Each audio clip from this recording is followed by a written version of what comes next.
guys, about this episode. I am so excited about this. Today's episode is, well, let's start with a question. Can eating apple peels be transformative to your gut health? That's a fun fact that you're going to find out about today. Today, we're diving into the world of gut health, an ever-growing issue amongst the entire population due to modern-day food production practices and ingredients. And if you've ever struggled with gut issues, which I have, you know how terrible and hopeless it can feel. And that's why you need to stay tuned to find out an effective gut reset protocol that will not only help to mitigate and relieve your gut issues, but ultimately will help to heal the gut and reduce inflammatory status in both the gut and the entire body. I'm joined today by Dr. Alexis Cowan, Director of Scientific Content at Layer Origin Nutrition. She dives into 3 specific ingredients the gut reset consists of, why they're so beneficial for healing, and how almost anyone can benefit from this protocol regardless of your symptoms. We also discuss the benefits of human milk oligosaccharides and why focusing on your gut health can help to heal other systems in your body. I first learned about this gut reset from my good friend Joel Green. Anyway, back to Alexis. Dr. Alexis Cowan is a Princeton-trained PhD specializing in the metabolic physiology of nutritional and exercise intervention. She also works with clients to support them in all aspects of their journey to health, from diet and nutraceuticals to exercise and lifestyle. And we have a great offer for listeners of the podcast at layeroriginals.com. Just use promo code NAT15 to save on any order. And now, let's dive into the gut with Dr. Alexis Cowan from Layer Origin Nutrition. Hey folks, just a quick reminder that all of the information presented in this podcast is for information purposes only. No medical advice, no diagnosing, no treatments suggested here. Before you try anything that you hear about or learn about here, make sure that you check with your medical provider. Welcome to the program, Alexis. It is such a pleasure to have you here today. Thanks so much for having me. I'm really happy to be here. Yeah, no, I'm excited for this conversation. This is kind of like, I don't know, this is just like a deep dive into the microbiome, but from a very different perspective. You know, people are always arguing, you know, what's the way to restore balance in the microbiome? Like, what is balance even in a microbiome? Like, it's, you know, it's such a mysterious aspect of human health. And I love the approach that the products we're going to talk about today take, because it's really about cultivating certain species to reestablish the balance that we all seek and sometimes lack for any number of reasons. Yeah, absolutely. I think there's a lot of people in the mainstream, there's a push towards using probiotics to really shape the microbiome. And it really leaves out of the picture the power of food and food products to actually impart large and significant and sustaining changes to the gut microbiome in a more meaningful way. Yeah. And I think, these products, Layer Origins products that we're going to talk about, really can help people accomplish this and can change lives ultimately. And, I'll get into my story. I know you have a story with HMOs and the gut protocol from Joel Green's work, really impacting your life in a positive way too. Yeah, no, I'm really looking forward to this. So why don't you tell us a little bit about yourself, Alexis? Tell us, you have a fascinating background and how you came to this. So, and a personal story to boot. So boom. Yeah. So I'm a PhD from Princeton. I graduated in December. It was in the molecular biology department. Despite it being the molecular biology department, my PhD work primarily focused on metabolism and the effects of different dietary and fasting inputs into, how metabolic function is controlled at the whole body level and the tissue level. And so, my work specifically, I looked closely at high carbohydrate diet versus ketogenic diet versus fasting to see, what changes there were across different tissues and how tissues are responding to disparate nutrient inputs. So that was really what my work focused on. And then I kind of got into this program, thinking I was going to start on an exercise project actually. And then as research tends to go, things don't go according to plan, experiments fail, and you realize that a pivot needs to happen at some point. Otherwise, I'm going to lose my mind. So actually, can I cut in there for a second? Yeah, sure. Because I know everybody's sitting there wanting to know, and I want to know. Is there an easy way for you to maybe give us a little bit of insight into what you found in the differences between keto fasting and high carb? Because I want to know. I mean, you actually took three really interesting segments. Like very rarely do people compare high carb, and I'm going to guess maybe. So were you doing your experiments on animals or on people? Yeah, so we're working in rodent models. Okay. Yep. And what did you find? Just, I mean, you don't have to go through your entire dissertation with us, but if there were any big takeaways.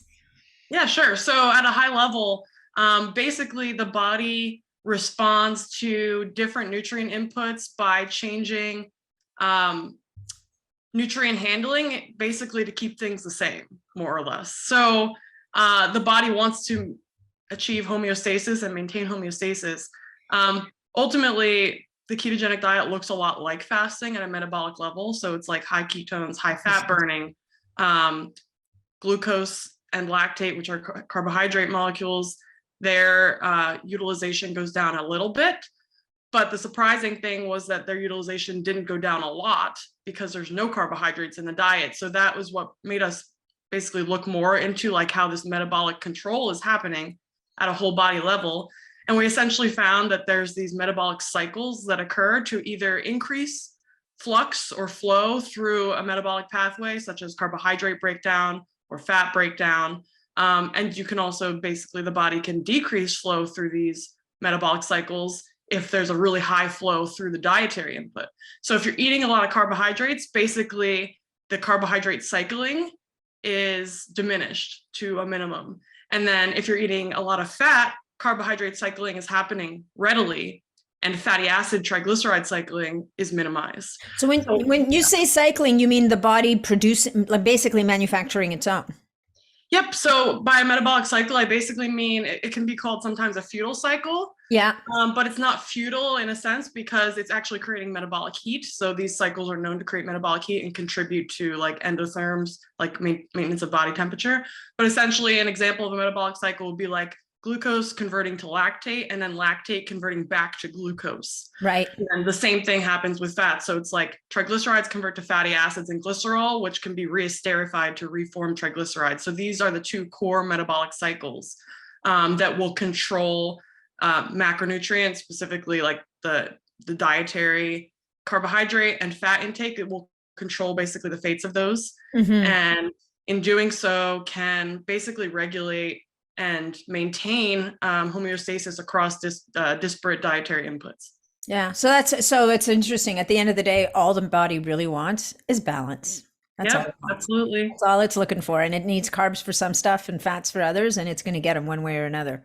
Absolutely. That's really interesting. And so did you find that there were any particular benefits to one over the other, or basically a healthy system will adapt to either and deal? And then I think in people, what we're seeing is people are imbalanced to begin with. And so some people seem to be finding their nirvana with keto or with fasting, and in some cases with high carb, even though it's been vilified beyond.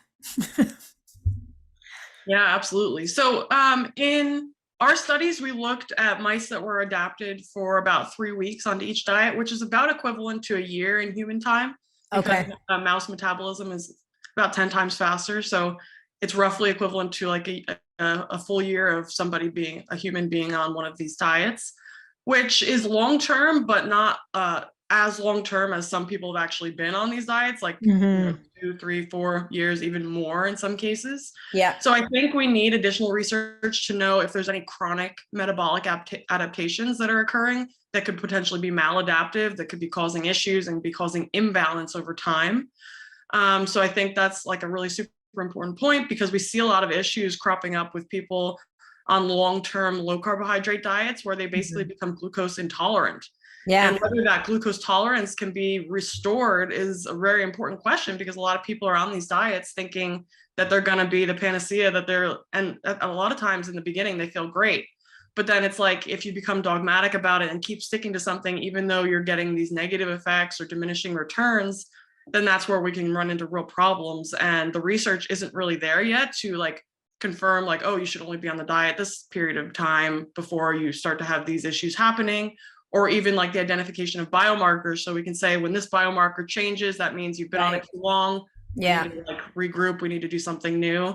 We're just not there yet. So it's really important that people are mindful of how they're feeling and honest with themselves about how they're feeling on any sort of restrictive diet, because I would say generally any restrictive diet over time is going to create diminishing returns. And ultimately, like you mentioned, the body's looking for balance, and that has to come at some level through the diet. Yeah, no, I love that. And you know what? And in many cases, I mean, frankly, this is the core of what Joel teaches, right? Yeah. He's all about pushing different levers on different days, using things like a keto diet or a high carb diet, or not so much a high carb diet, but a keto diet or a carnivore diet as tools in the toolkit, as interventions, more than as a chronic day-to-day application. So, okay. So not to sidebar too much into that. Sorry, I kind of interrupted you. So let's go back to all about Alexis.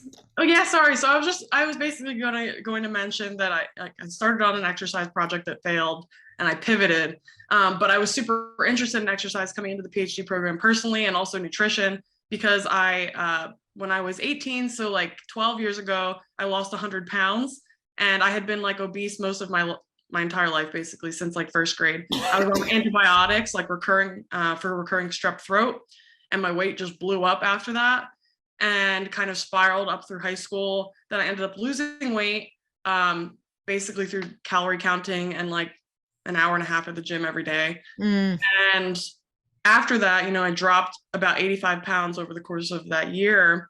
And then an additional 15 in the couple of years following that. But after I lost the weight, I had developed really bad IBS. Yeah. And I went to, the doctor. I think I was about 21 at the time. And they said, it was a very small practice, and like they weren't very good doctors, I would say, necessarily, but they basically said, you'll grow out of it. You're young, like just suffer for now, I guess. Just suck it up. It'll go away. You'll be fine. Yeah, right. But meanwhile, I literally had like blood in my stool. Like, oh my God. I couldn't eat anything without being in terrible pain. Like the bloating was insane. And I eventually ended up finding out that dairy was a major trigger for me after doing an elimination diet. So I eliminated dairy strictly for about 4 or 5 years. And that takes me in the timeline, it took me into the beginning of my time at Princeton. And, shortly thereafter, I discovered Joel's work, the immunity code, and the gut protocol, which consists of 3 really simple ingredients. And it's like, can this really make that much of a difference? And yeah, it can. And I'll explain how, my story behind them. But so the 3 ingredients are an HMO powder, which HMOs are human milk oligosaccharides. They were originally discovered in human breast milk, and they're known to feed specific species of bacteria in the gut, namely within the family of bifidobacteria.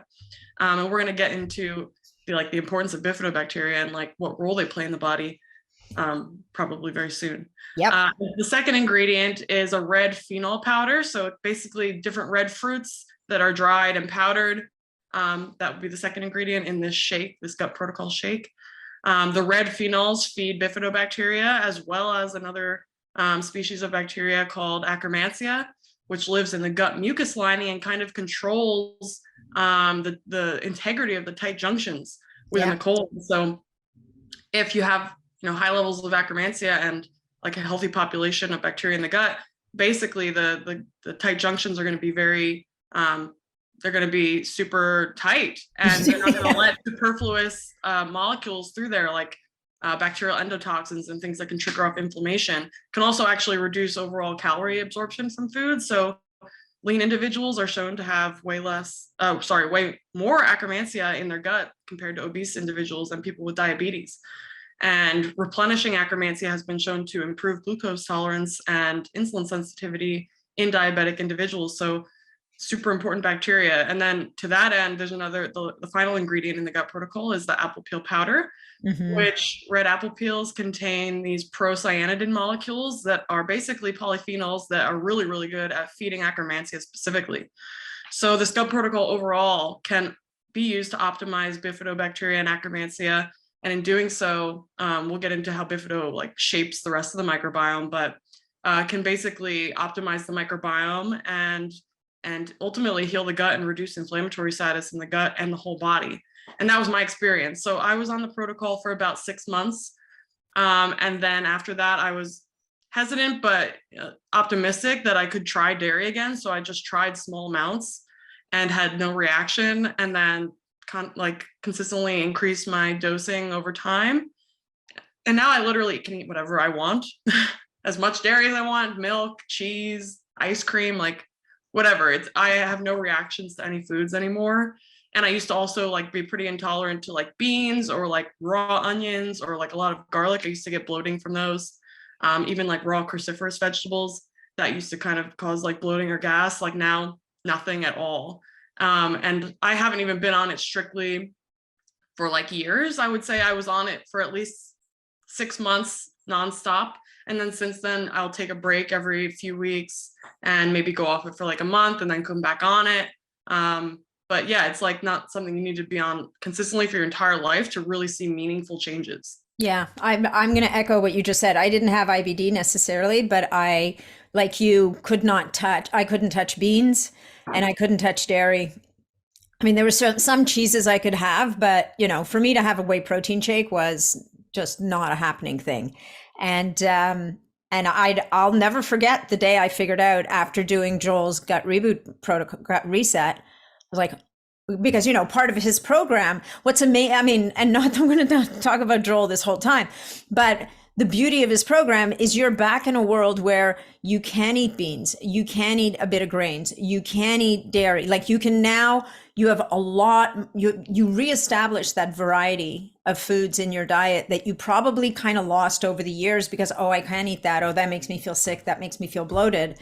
And what's shocking is that by reestablishing these populations of bacteria in your gut, all of a sudden and resealing the gut and reestablishing the integrity of the mucus layer that he talks about a lot, you all of a sudden have a much more resilient gut and you become able to break things down and it can work for you and make nutrients for you. It's quite amazing how these three little ingredients can kind of really turn your tolerance and your ability to eat foods and your health around on its head. It's, you know, did you ever try to do the apple peels as apple peels and not apple peel powder? Because I did. Yeah. So in the beginning, I was eating like 6 actual apple peels every morning. And I have to say that I had the fattest, happiest squirrels in my backyard. Yeah, right. The apple out there. I'm like, I didn't know what to do with them anymore. Like my fridge was full of peeled apples and you make some applesauce for other people and then you make a couple of apple crumbles and then you do an apple something else. And then you're like, oh my God, I'm like, and it's a waste. And you don't want to, I didn't want to give them to my family because I'm like, you need the peel with the apple. Yeah, exactly. It got to the point where like I would get up in the morning and the squirrels would be waiting for me to throw them out. Oh yeah, for sure.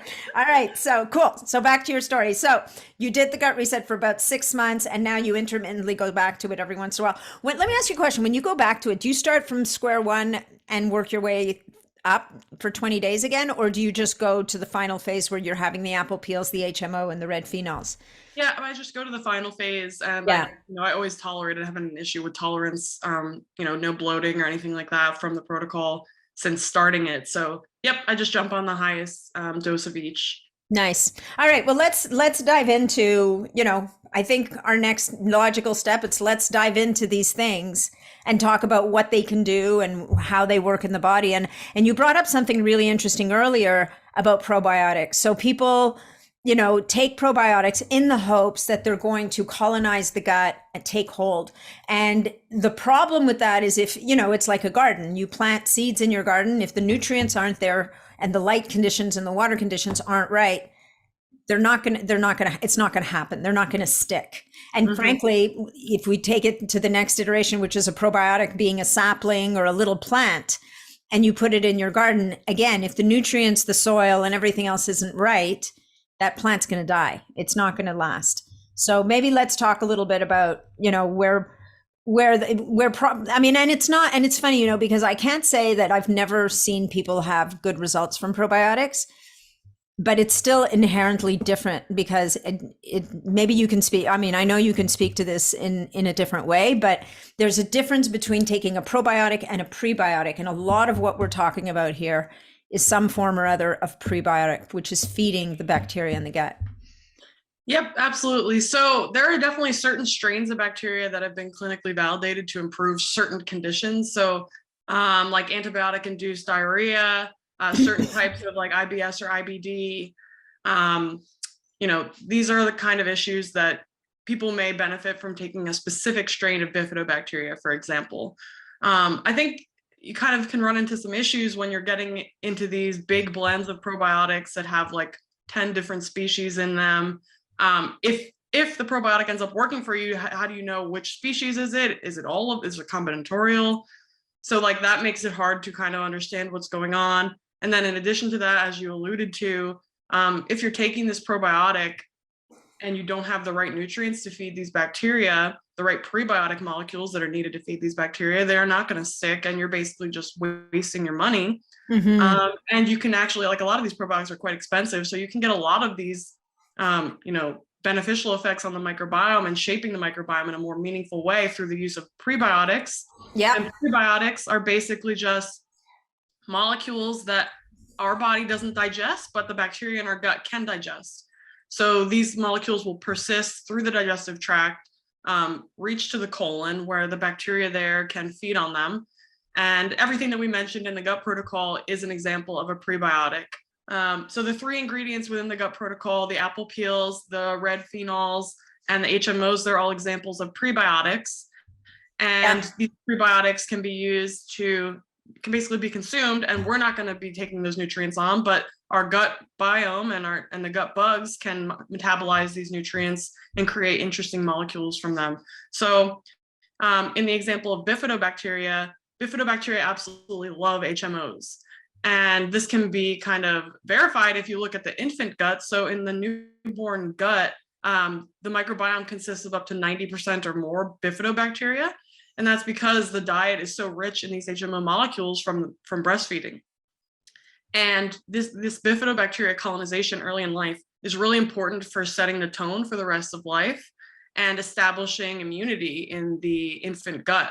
And so essentially there's kind of this like dance between the like immune cells that are like beginning to develop within the newborn and the bacteria there. So it's really important for the newborn's gut to understand which bacteria are friendly and should be like the coexistence must happen with, versus other things that could be less friendly.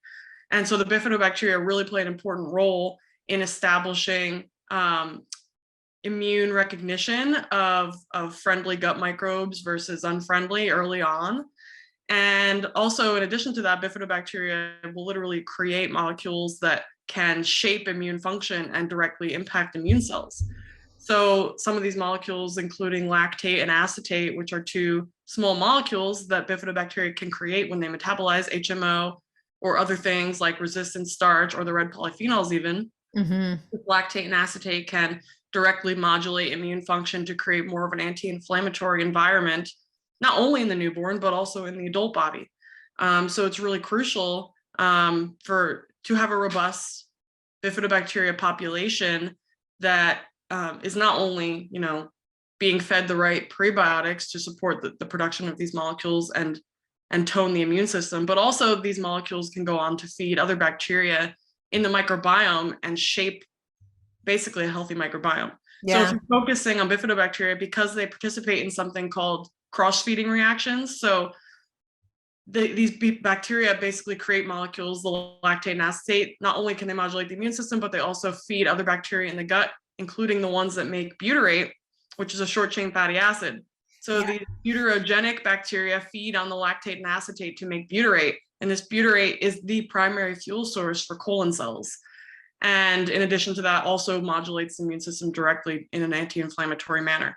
So if you're having lots of butyrate around, your colon cells are being fed the appropriate fuel source, which is going to facilitate their proper functioning.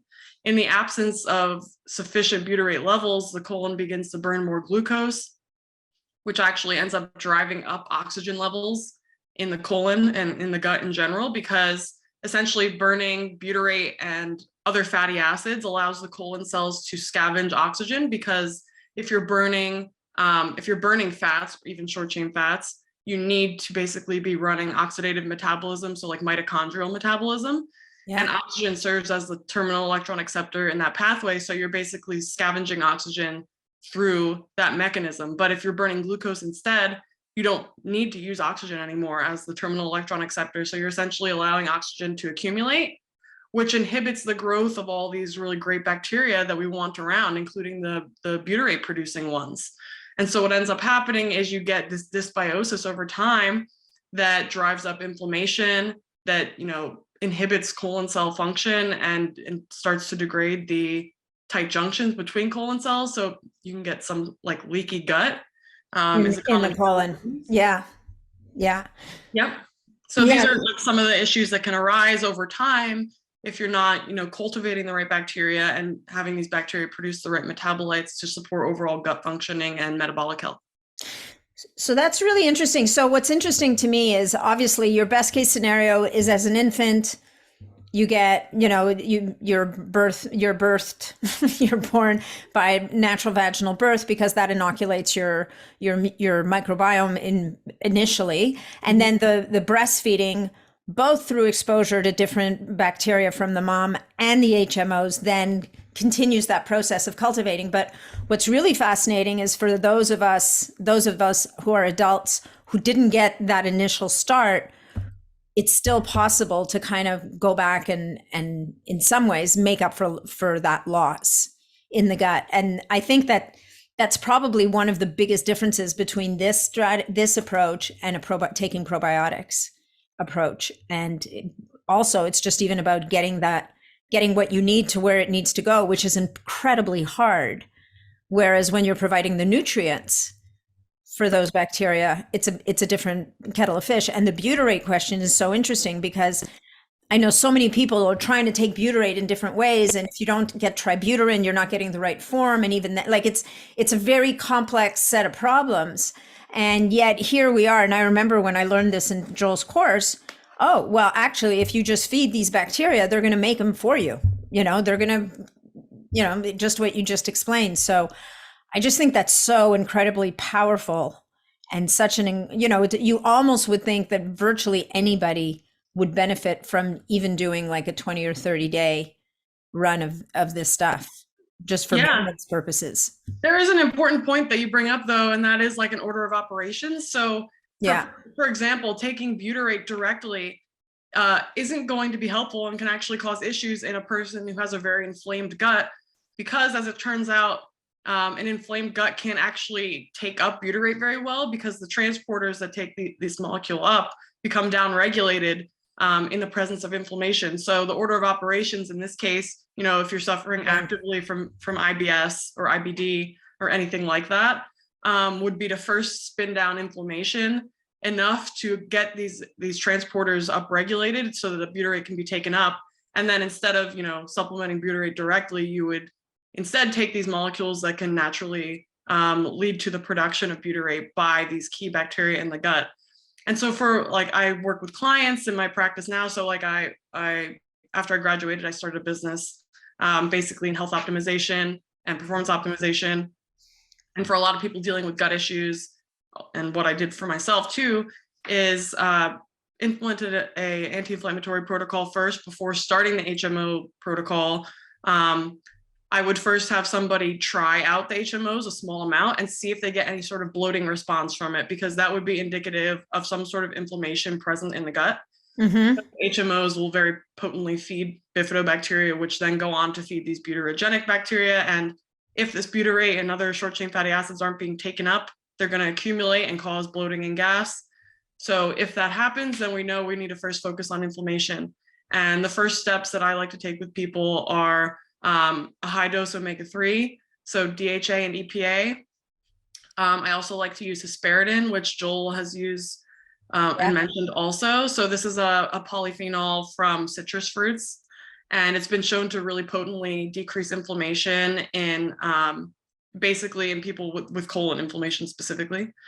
So you can take the isolated molecule hesperidin, or you can take orange juice, which also has vitamin C. But in order to get the clinical dose of hesperidin, you have to drink a lot of orange juice. So what I usually recommend is people do like some orange juice to get the vitamin C, or they can take a liposomal vitamin C, and then they can supplement with the isolated hesperidin powder. So that can be really helpful. For some people, I'll use like a liposomal glutathione or an acetylcysteine also to help with the anti-inflammatory activities.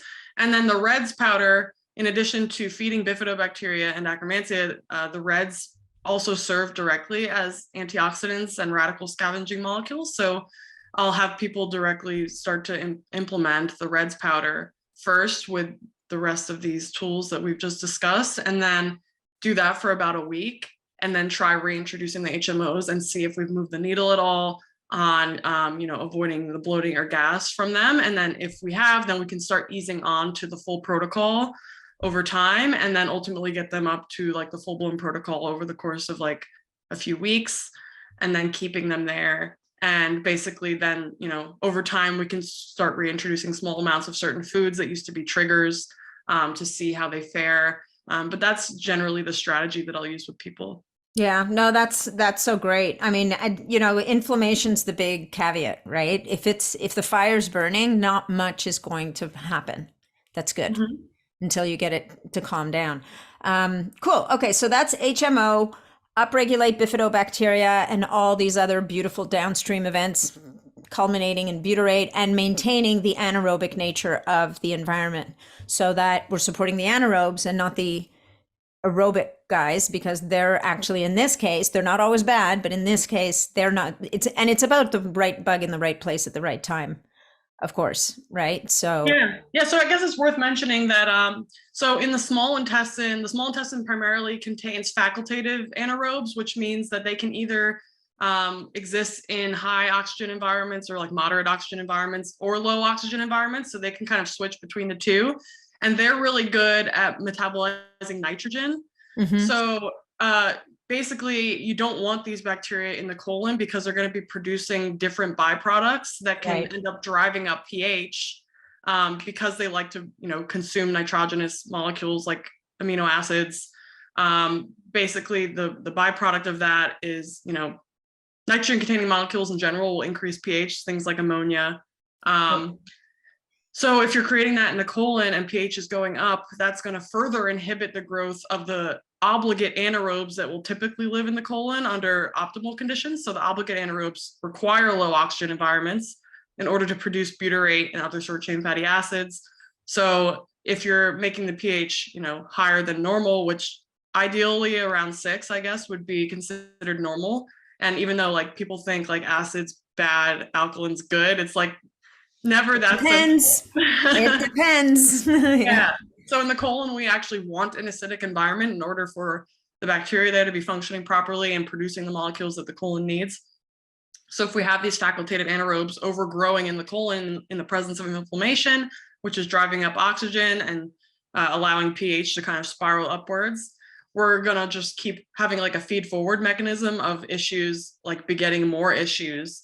But, the benefit to that is if we can like put a wrench into that wheel, that means we can start pushing it in other directions. So if we can squash inflammation, for example, that will automatically start to bring oxygen levels down. That will start to help pH come down as well. And then we'll begin to like move things in the right direction. And then we can continue pushing things in the right directions with the gut protocol and other tools that we have in our toolkit to do so. So even though, if you're spiraling in the wrong direction and like symptoms are getting worse, we can reverse that.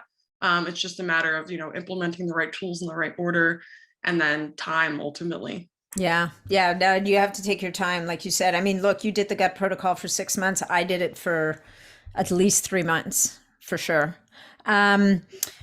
You just said something. Oh yeah, there is also the question of people with SIBO who already have a dysfunctional small intestine. And the gut protocol kind of affects them differently as well, right? Like they can't handle the apple peels, for example. It's a disaster. I mean, they can sometimes handle a little bit of the apple peel powder.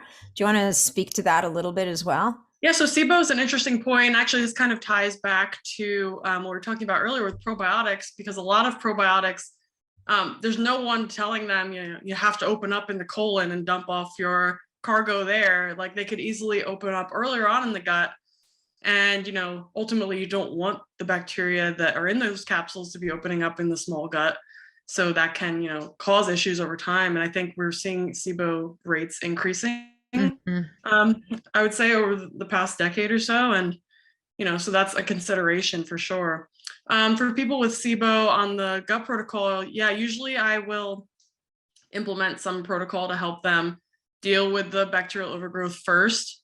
Once, that's identified, whether it's through like a breath test or something else. But actually my partner just was recently dealing with sulfur SIBO, and it's like completely gone now. And he had it for like a good 2 years. He couldn't tolerate any alliums whatsoever. Like even the smallest amount of onion, like he was sick, like really, really bad.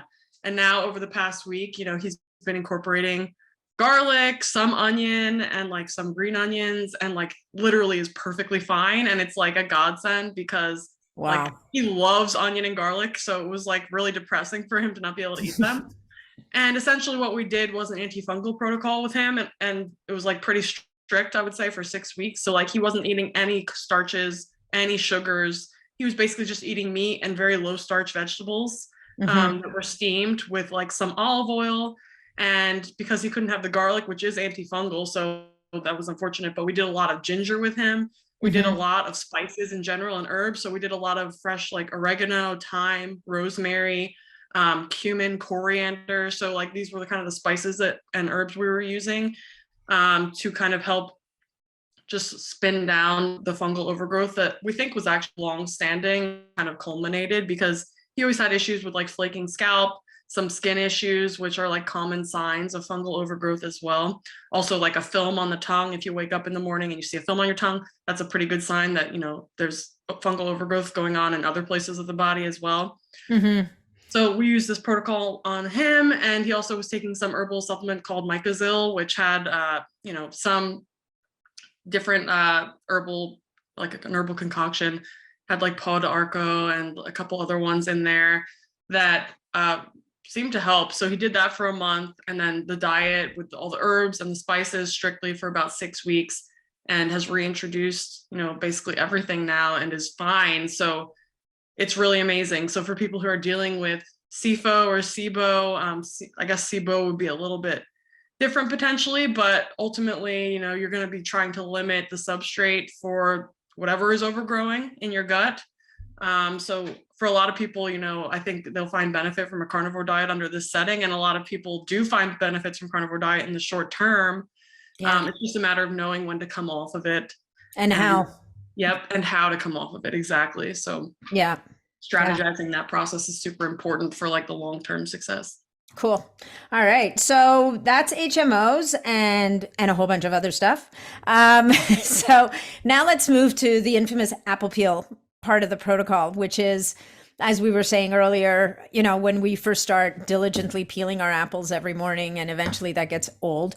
But let's talk about the power of apple peel really in this whole, it's kind of hard to imagine when you first come to it that eating the peels of apple could be so transformative for your gut health. Absolutely. And I love how it like plays into the old adage of like an apple a day keeps the doctor away, because I feel like a lot of the science and like our discoveries end up pointing back to things that were known for a long time. And it's just like a matter of rediscovering them with like new eyes. But yes, the apple peels, so specifically red apples, the peels of the apples contain these procyanidin molecules, which are very potent food sources for Akkermansia. They're polyphenols. There's also similar molecules found in like dark grapes and cranberries. So these foods also serve as pretty good food sources for Akkermansia. And actually, interestingly enough, there was a paper out somewhat recently that showed that HMOs can actually directly feed Akkermansia as well. So there's more to the story, developing there. There's like a lot of interplay and like crossover between food sources between bifidobacteria and Akkermansia, which is really cool actually, because we're already kind of focusing on these two groups of bacteria to optimize the gut, and then to find out there's so much overlap between their nutrient preferences. In that way, it makes sense because, they're kind of serving as cornerstones in gut health. So for the apple peels, basically taking this powder, the purpose of that is to bolster levels of Akkermansia, which is a species of bacteria, specifically Akkermansia muciniphila, that lives in the mucus layer of the colon. And while it's there, in addition to eating, polyphenols and maybe some HMOs that come its way, it also feasts on the actual mucus protein of the lining. But it doesn't actually eat the protein, it turns out. It turns out that it actually eats the carbohydrate groups that are bound to the proteins in the mucus layer. So it's essentially, even though it's degrading the mucus, it triggers the goblet cells of the colon to actually produce more mucus. So paradoxically, you might think, oh, it's not good. The mucus layer is protective, like Akkermansia is eating it. Why is this should be bad? But it's actually, these bacteria are stimulating the production of more mucus. So the net effect is actually a thicker mucus layer, not a thinner mucus layer. And this is super important for, protecting gut barrier integrity. So the gut barrier is very important for regulating what's going in and what's staying out. For example, E. coli produces something called lipopolysaccharide, LPS, which is a bacterial endotoxin that, if the gut barrier is compromised, this LPS can leak into the bloodstream and can trigger off inflammation in disparate areas of the body. So specifically, because lipopolysaccharide is lipophilic, as the name suggests, so it likes to bind to fat molecules, when it enters the bloodstream, it can get stuck in adipose tissue and kind of foment inflammation within the adipose tissue, which ultimately can lead to, more fat gain and make it more difficult to lose weight and make, this fat more stubborn, inflamed, and sick, fundamentally, which can just drive obesity and insulin resistance and metabolic dysfunction over time.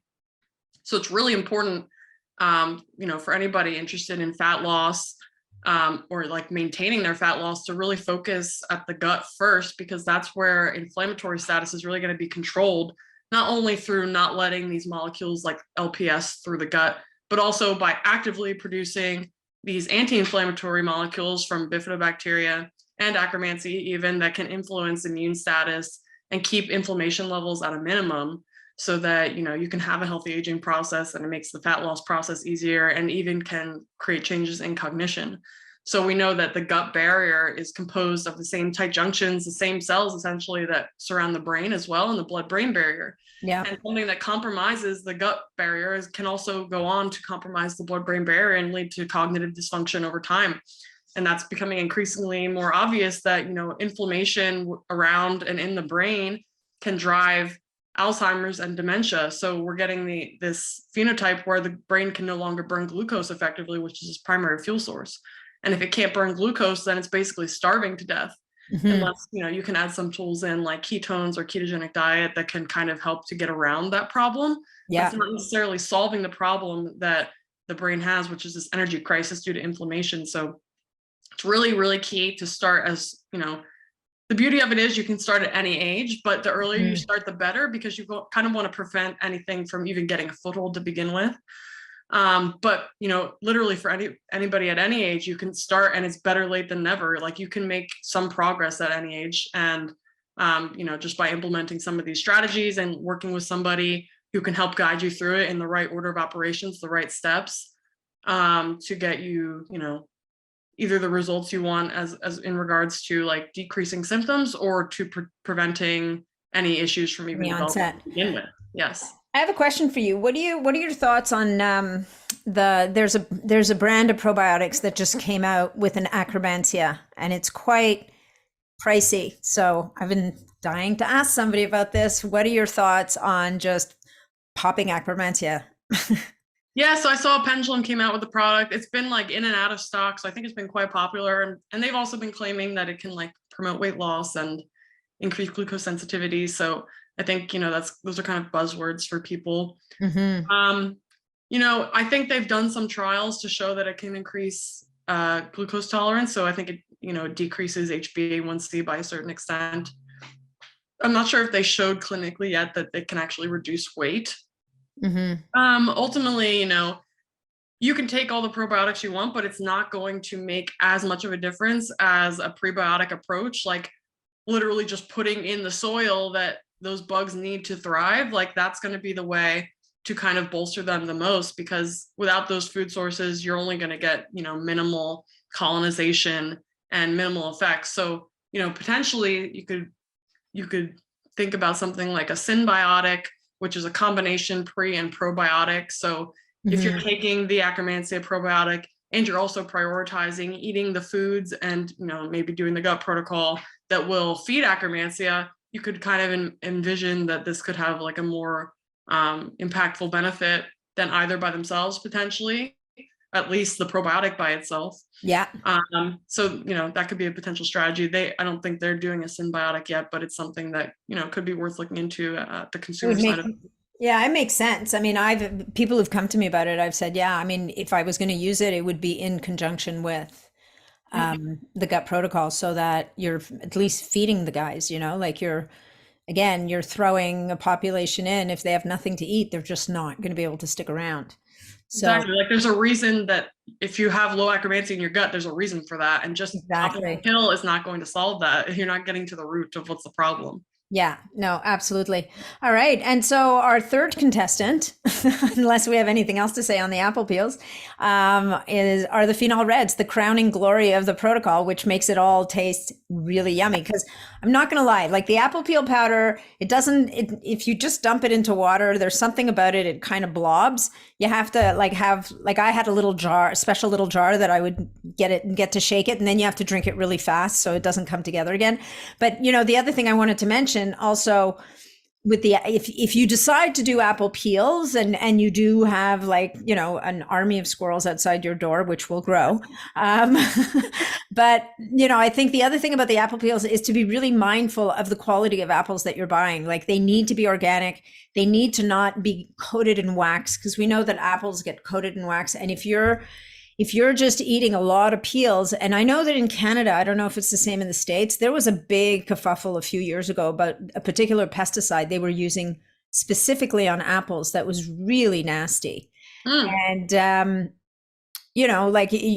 don't forget that peel is going to capture everything in the environment that it hits. And between the wax and the pesticides and the herbicides and whatever else they're applying, you could end up doing more harm than good. So I think that's just, certainly people could do apples, and especially at the time of this recording, it's fall. So it's apple season where I am. But the apple peel powder takes a lot of that out of play. It's, number one, it's easier, it's less time consuming, and that it's organic, and somebody's paid attention to where they're getting those peels from. Yeah, absolutely. Totally agree. And one thing that I found actually that is helpful for dissolving the apple peel powder into the shake is if you put a little bit of MCT powder with it. Oh, yeah. It's like a really nice emulsion, and it doesn't stick to the side. So I like to use like a blender bottle, and I'll shake it up. If you add a little bit of MCT powder, nothing really sticks to the sides anymore, and you can drink it, and it's more homogeneous. So nice. That's a little tip people can use to help prevent the clumping, which I definitely noticed also in the beginning. Yeah. And once I got back to eating dairy, I would just make myself I would just take yogurt and put in my HMO and my apple peel powder and my phenols and mix that all up. And it was actually quite yummy, because the phenols come in. And so let's talk about those, because they taste, it's like a dessert. It's amazing.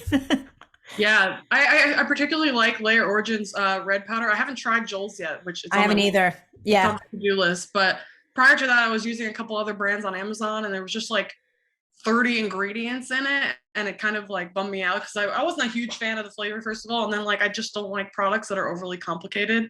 Layer Origin came out with their reds powder earlier in the year, I believe this year. Yeah.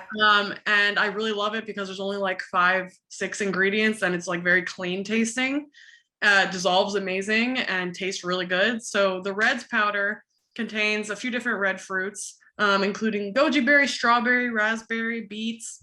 And these basically contain these red polyphenol molecules that not only can feed bifidobacteria, like we mentioned, and also Akkermansia to a certain extent, but they also directly will serve as these free radical scavenging molecules and antioxidants in the gut.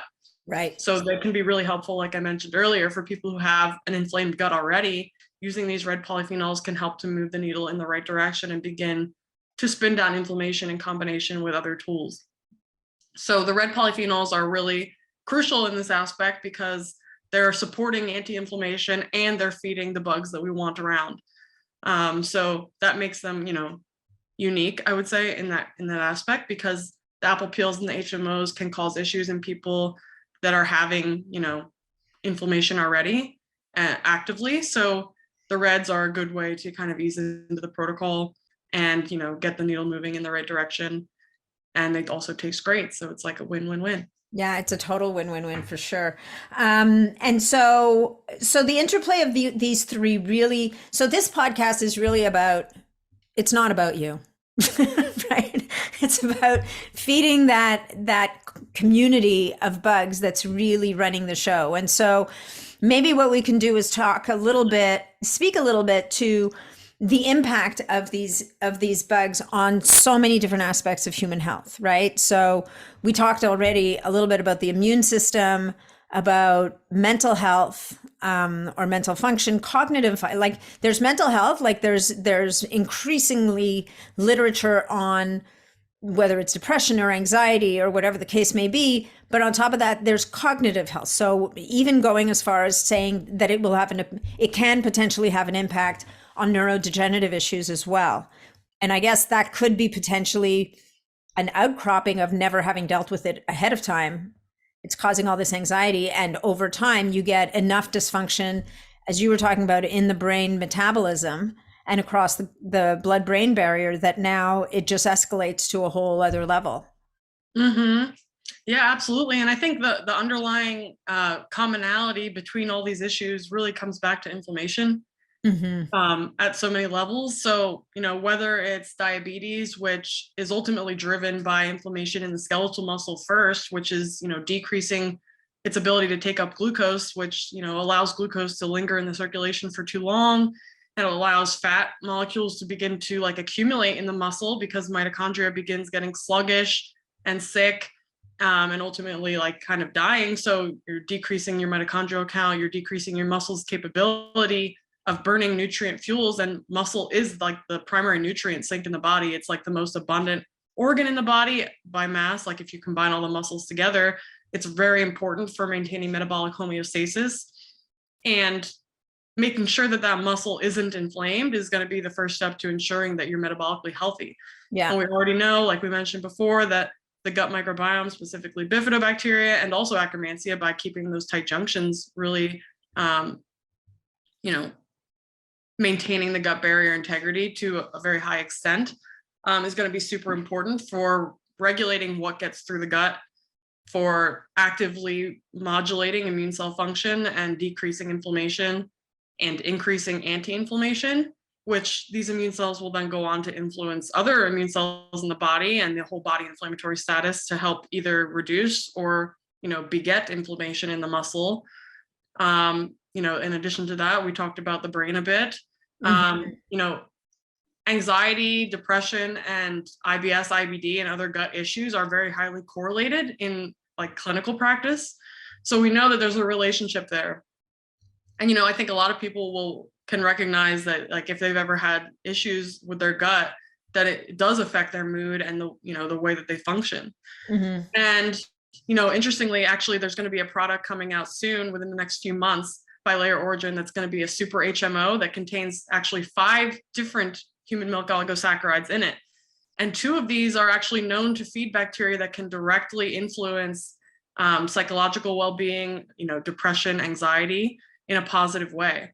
So, by modulating the microbiome, we can ultimately change our outlook on life and help us to, develop healthy habits and just have a better mood and relationships. So it can be very all-encompassing in that way, that you think from the gut level, you're affecting digestion and assimilation, but no, you're affecting so much more. And it's really the crux to the health of every organ in your body, because the gut is what sees everything first. The gut is what's regulating what comes in and what stays out. And, also in addition to that, of course, we talked about the microbes in the gut actively producing things that can affect, all the organs of the body, either directly or indirectly. So it's just so crucial for people to understand this so that they can, begin to take action in their own life to improve their health and be proactive about it instead of reactive. So if we can get out ahead of a lot of these issues, we'll have much better outcomes But even if we have active issues, we can still begin to make progress and like improve symptoms, and ultimately, depending on severity, and even go into remission. Like our dairy issues like completely gone now. So it's not impossible to like change course. Yeah. And are you finding that, I mean, I would imagine that you're finding even with more severe gut dysfunction issues like the Crohn's, the colitis, like this, I mean, again, there's going to be other steps that are going to have to be implemented possibly before and along the way.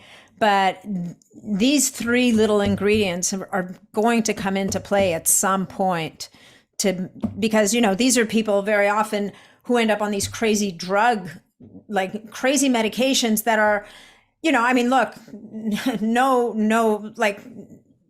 they're important. Sometimes it allows someone to just reclaim their life, right? To get to a place where they can function in the world again. But unfortunately, it's not doing anything to solve the problem. It's really just slapping a Band-Aid on it, and there's side effects and all kinds of stuff that come with it. And to what you were just saying, you now still essentially have a dysbiotic gut. And so all of the other aspects are still going to be a major player, but are there protocols as well? And do you work with people, or are there other protocols to help people with those much more serious? I mean, I don't want to say more serious because somebody with really bad IBS is, they're on the struggle bus already. But again, Crohn's and ulcerative colitis are definitely just taking that all up another notch. Yeah, absolutely. I think it ultimately will come down to like when things get implemented might change. And then like also where we're starting, like we may have to be even more aggressive on the anti-inflammatory front to begin with. And, I think that's where like some of the like pharmaceutical or clinical options can come into play, because most of those drugs are basically immunosuppressive. Mm-hmm. So they're going to help bring down inflammation very, acutely. And if you stay on it, like it can cause a whole host of issues. And like anybody who's familiar with, like corticosteroids will know that like there can be very strong rebound effects later once you try to come off of them. It can be very hard to get off them. It can create a lot of issues, like inflammatory issues in other parts of your body. And they, for these drugs, they list off all the side effects, which just range. It's basically just a whole host of autoimmune issues and, other inflammatory problems that can crop up. So in the very, very short term, for some people with severe issues, it can make sense to, implement some of these pharmaceuticals as a way to just kind of get inflammation under control enough to begin implementing other strategies. Yeah. So it's just a matter of trial and error too, to see what's working and what's not. If somebody, is totally averse to going the pharmaceutical route, there's very powerful ways that we can affect inflammation from, food and the supplementation route as well. And probably peptides, maybe you could speak to that. Yeah. There's definitely other options out there. Yeah, no, definitely. There's definitely a peptide route in all this. You've got obviously BPC 157 that is such a champion in the gut and for gut healing. And then you've also got things like KPV, which is very powerful anti-inflammatory and has some antimicrobial properties as well. So, I mean, those are just two of them, and it's never all that simple. It's never just a I deal with this all the time. It's the peptide on its own is rarely going to be the only thing that you need.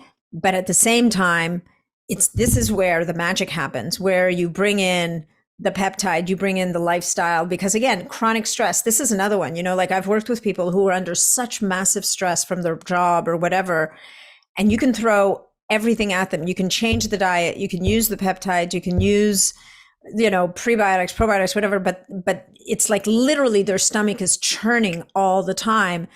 And that in and of itself is enough to, they're sleep deprived, like that's enough to negate anything else that you can implement. So there's no getting around the fact that you have to address the whole package here.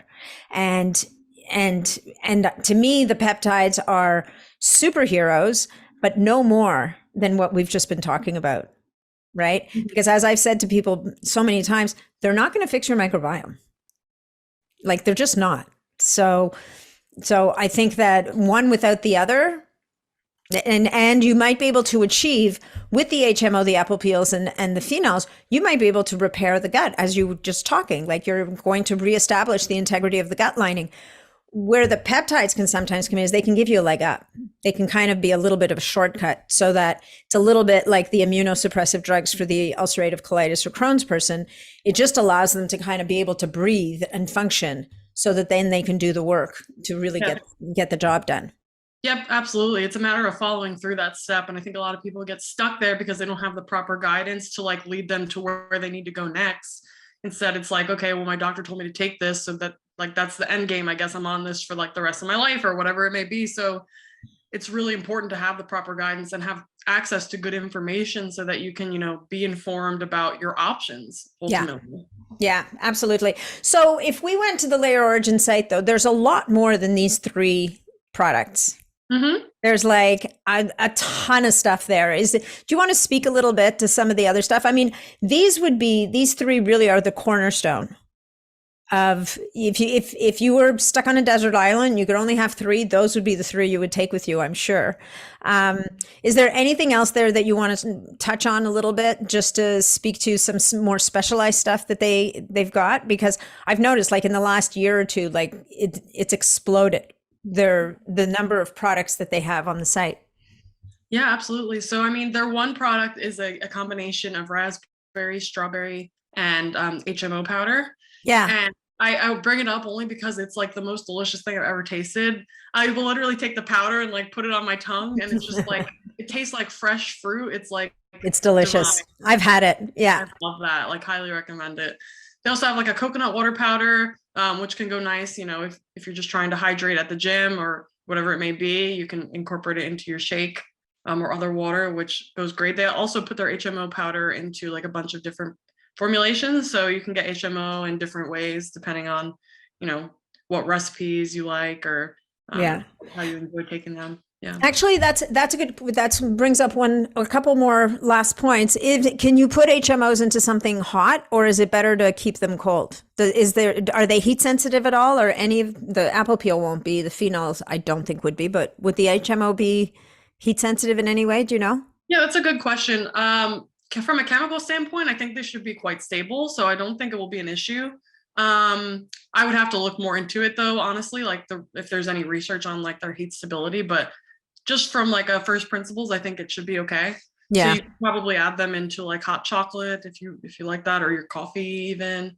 Matcha. I would put it in my matcha sometimes. So I would usually drink mine iced. So, but yeah, so I think it should be totally fine to, you know, add them into a hot beverage as well. Yeah. Maybe like boiling hot, but you know, if you're putting into coffee, something at least warm or something, and they dissolve really nicely too. Very, very nicely. Yes. Okay, so have we left anything out? Is there anything else you'd like to cover, Alexis? I mean, I know we could keep going for a very long time.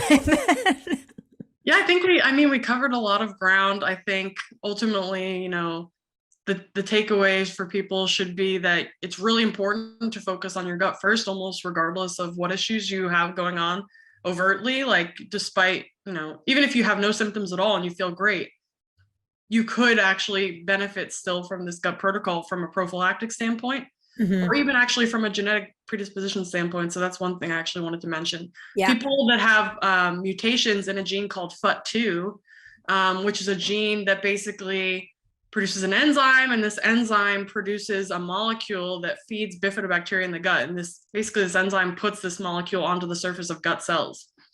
And so if you have a fully functioning FUT2 enzyme, you have 2 good copies, one from mom, one from dad, you're going to have lots of this molecule present in your gut to feed bifidobacteria, and these people will naturally have higher levels of bifidobacteria in the gut. Conversely, individuals who are FUT2 non-secretors, meaning they have, you know, 1 or usually 2 bad copies or non-functioning copies of FUT2, these people will naturally have lower levels of bifidobacteria in the gut, and they'll be more susceptible to developing issues with allergies, autoimmunity, asthma, things like this, because we know bifidobacteria is so crucial for regulating the inflammatory environment. Yeah. And so for these people, it's especially important to incorporate these strategies that we're talking about. The HMO powder, the full protocol, honestly, will help. And also incorporating things like resistant starches, which we didn't really get into, but essentially resistant starches are starches that we don't break down in our mouth or in our stomachs, but they can traverse the gut and feed bifidobacteria very well. So things like cooked and cooled potatoes, cooked and cooled rice with some sort of fat source, beans, cooked and cooled. So there's a theme here. Basically, you want to re-cool any starches to facilitate the formation of this resistant starch again. So, people with the FUT2 mutations should be prioritizing things like this, the red phenols, the apple peels, the HMOs, to really boost their levels of bifidobacteria in the gut, because they're naturally going to have a deficiency that can predispose them to issues down the line. So really simple strategies that can kind of prevent, going down the disease route later in life. It would be great to get out ahead of that. So if you have your genetic test results, you can check your FUT2 locus and you can see there's information online, or people can also reach out to me. I'm on Instagram at Dr. Alexis Jasmine. Basically, it's very simple to look through your raw data file to find the location, and then just to see what alleles you have at that location. And that will tell you basically whether you have functioning FUT2, or you have one bad copy, quote unquote, or two bad copies. That will basically allow you to know how much you need to prioritize cultivating bifidobacteria, because in people who are non-secretors, it's going to be harder for them to basically stick around. So you got to be more diligent about it. Yeah. So you just basically have to, stay on the protocol, or keep coming back to it. Even if you did, once you get the ship going in the right direction, even if you did 1 or 2 weeks a month, you'd probably be fine. Absolutely. Okay. Well, this is great. We've covered a lot. I feel like I've kind of done the second Joel Green course here. With Alexis. And I mean, it's always nice to explore the material from a different angle, right? And to get into it from a different perspective. So thank you so much for that. So you've told people where they can find you on Instagram. Is there any other way for people to reach you or to find you, Alexis? Yeah, so I'm most active on Instagram for my business. All my information's on there. But if anybody doesn't have an Instagram, I have an email that I check all the time, and people can reach out to me there. It's also dralexisjasmine@gmail.com. So if anybody has any questions or wants to reach out about any services that I offer, or has any questions about Layer Origins products, they can reach out to me by email, or they can message me on Instagram, and I'll be happy to help. Okay, that's fantastic. And guys, if you decide that you want to try some of these products and you've learned enough here that you feel you want to go ahead with it, you can go to layeroriginals.com and you can use, I think the code is NAT15, and that'll save you 15% off your delicious red phenols, your amazing apple peels, and your spectacular HMO. Thank you so much. Thank you, Alexis, for this. This was great. Thanks so much for having me. We'll do it again soon. Yeah, I'd love that.